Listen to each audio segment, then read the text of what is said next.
J'ai 25 ans. Je fais de l'informatique, plus précisément de l'intelligence artificielle. C'est moins compliqué qu'il n'y paraît. C'est surtout beaucoup de maths, beaucoup de statistiques et du codage derrière. Il faut juste coder des maths et des statistiques. J'aime souffrir, c'est pour ça que j'ai fait des maths et de l'info. Chaque année, il y a de nouvelles inventions, de nouveaux algorithmes, de nouveaux circuits qui peuvent parfois complètement changer la donne. C'est toujours intéressant d'apprendre de nouvelles choses. Et donc la thèse c'était une occasion parfaite de justement rentrer dans le monde du travail tout en continuant à étudier et à apprendre. Pourquoi ma thèse en 180 secondes? La raison est tout simple. Ça fait quelques années déjà que j'ai regardé pas mal de vidéos de vulgarisation sur YouTube qui réussissent à rendre la science incroyablement intéressante, même pour les gens qui ne s'y connaissent pas.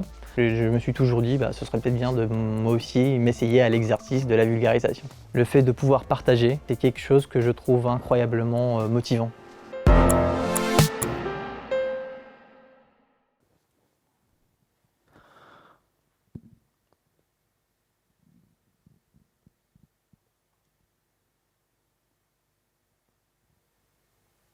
Vous ne vous en êtes peut-être pas rendu compte pendant ce silence, mais plein de choses se sont passées sur mon visage. Et c'est bien sûr ça que se base mes recherches, les micro-expressions du visage. Pour ceux qui n'en ont jamais entendu parler, les micro-expressions sont un type d'expression faciale caractérisée par leur très faible intensité, sont à peine visibles, et aussi par leur rapidité. Ça se compte en millisecondes. Donc elles sont aussi contrôlées par notre inconscient. Ça veut dire qu'on ne peut ni les simuler, ni les contrôler.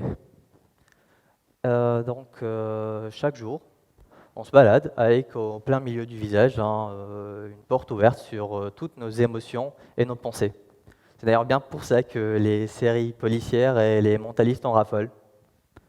Mais n'est pas mentaliste qui veut.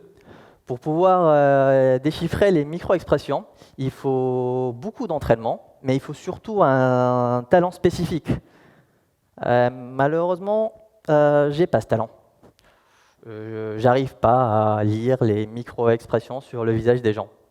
Alors, fort heureusement, je n'ai pas besoin de savoir faire ça. Mon travail à moi, ce n'est pas de les déchiffrer par moi-même, mais de créer des outils qui vont le faire à ma place.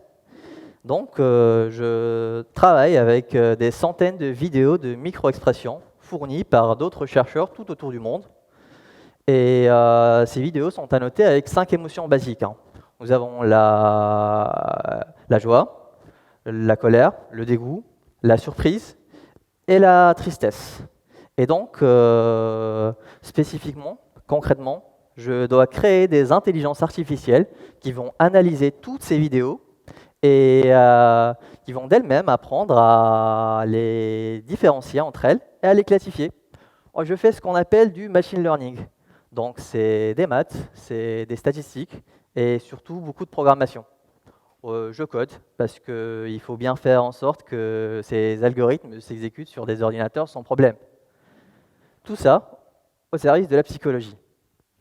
Dans la vie réelle, mes recherches pourraient avoir plein d'applications possibles. La plus évidente serait un détecteur de mensonges. Mais à vrai dire, maintenant que je vous ai tous devant moi, je serais bien tenté de les utiliser pour savoir ce que vous avez pensé de ma présentation. Mais la question c'est, serait-ce moral? Ce n'est pas à moi d'en décider. Mon travail n'est que de concevoir l'outil. Son utilisation dépend principalement de l'éthique de l'utilisateur. Il n'empêche, j'adorerais savoir ce que vous avez pensé de moi.